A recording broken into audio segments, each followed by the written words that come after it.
and joins us on the phone with the very latest. Joe, you've seen everything.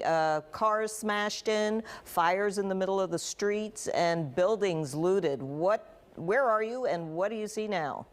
I'm back home right now in the Streeterville area, and it has been a wild night. The things had broken up to the point where I felt like it was probably good to get out of there at that point too, but it was definitely wild. I picked up a group at the Wrigley building at about 7:30, and police had sort of blocked them at the river and forced them to head toward the lake, which is where they crossed the Columbia Bridge and then up onto Upper Wacker.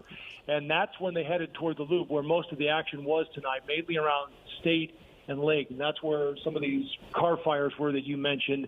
And police brought in a number of officers and basically forced the protesters then toward Washington, where this group proceeded to smash vehicles that were parked on the street. There were at least 4 that I saw between State and Dearborn, where people with 2x4s were just pounding on the windshields and on the windows around the cars, and then also just kicking in doors and breaking off the rear view mirrors. Protesters would move from intersection to intersection, and in some cases they would drag things out into the street and then set fires. And as you mentioned, there were a number of storefronts that suffered broken windows. As I was walking back through this area, I noticed several of them as I retraced my steps, where the entire gigantic storefronts, the windows had all been smashed out. And then late tonight, the mayor and new police superintendent, David Brown, held a news conference understanding the frustration but not the damage. You don't come to a peaceful protest with a bowling ball or a hammer or a shovel or a baseball bat. You don't come to a peaceful protest with bottles of urine to throw at police officers. I applaud the vast majority of the individuals who came here to make true and lasting change peacefully. But to the rest of you, I'm here to call you out. They are meting out violence in the memory of a man who was unjustly killed, murdered by police officers. You are not representing the Floyd family in the right way by doing what you're doing in our American cities across this country. And our police officers are determined. We're determined. We are not shaken. We are not taken aback to protect our city.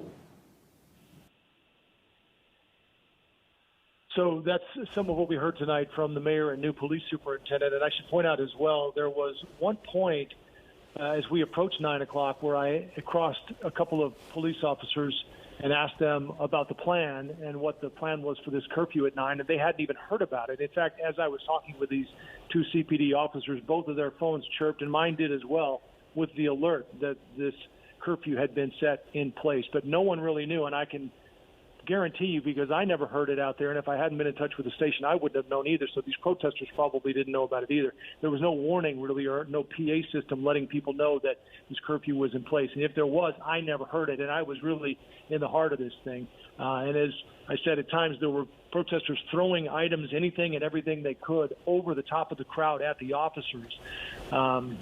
And I did see a number of ambulances, but I don't know for sure that anyone was hurt. But a crazy night, and as it approached 9:30, things definitely started breaking up. But everything from a man on horseback in the middle of the intersection at Dearborn and Washington to 15 or 20 motorcycles riding through doing wheelies. It was just a wild night in downtown Chicago tonight.